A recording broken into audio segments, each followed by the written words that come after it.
I love this project. We are going to build the most epic, nightly serialized retelling of the entire Doctor Who canon, starting from the very first frame.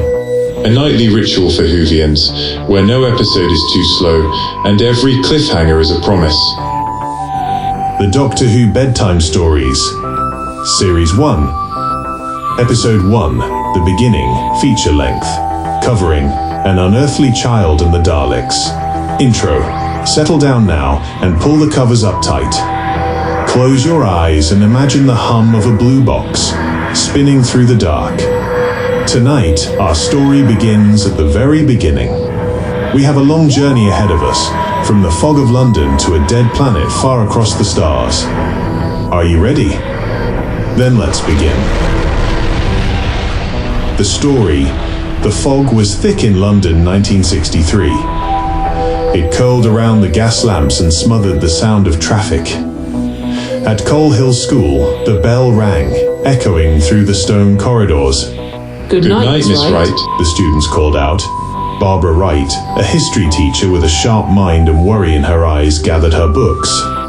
She found Ian Chesterton, the science teacher, in his lab. He was scrubbing a test tube, looking perplexed. Not gone yet? Ian asked, looking up. Obviously not. Barbara replied, perhaps a little too sharply. She sighed. I'm sorry, Ian. It's Susan Foreman. Ian stopped scrubbing. Susan? She's your problem too. She lets her knowledge out a bit at a time so as not to embarrass me, Ian said, frustration bubbling up. That girl knows more science than I'll ever know. She's a genius. Is that what she's doing with history? Something like that. Barbara nodded.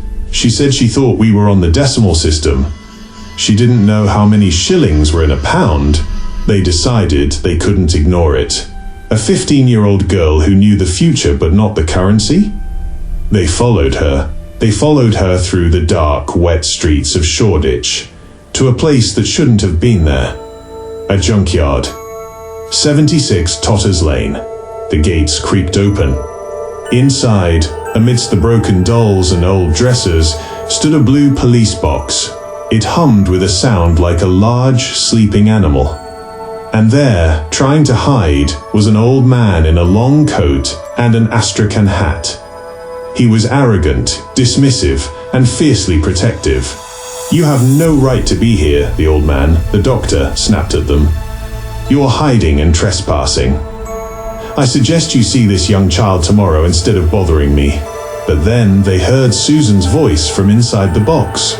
Ian and Barbara pushed past the old man.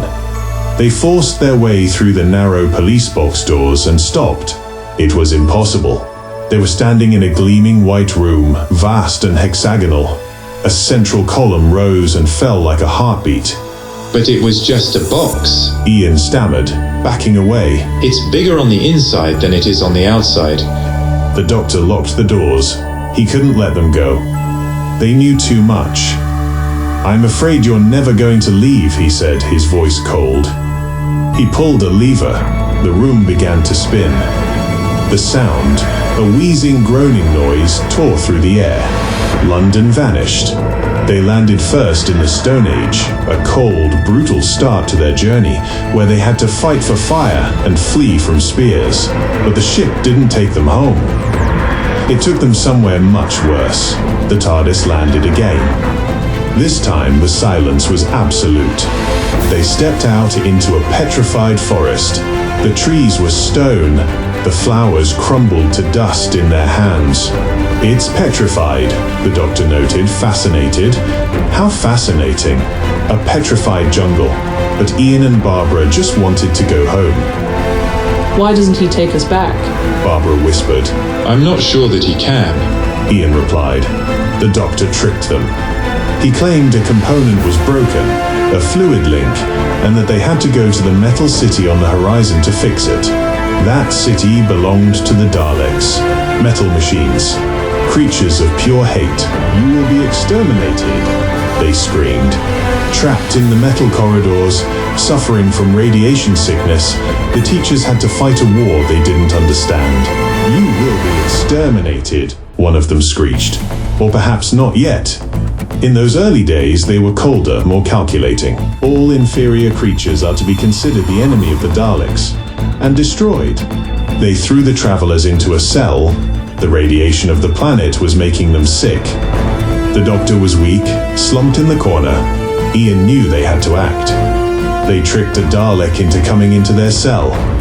They threw a cloak over its eye stalk, blinded it, and scooped out the creature inside. A slimy, small, green thing that Ian looked at with pity and disgust. It's a nightmare, Ian said. a mutation. Ian climbed inside the metal casing. He became a Dalek to save his friends. I am your soldier, he practiced, his voice tinny and strange inside the machine.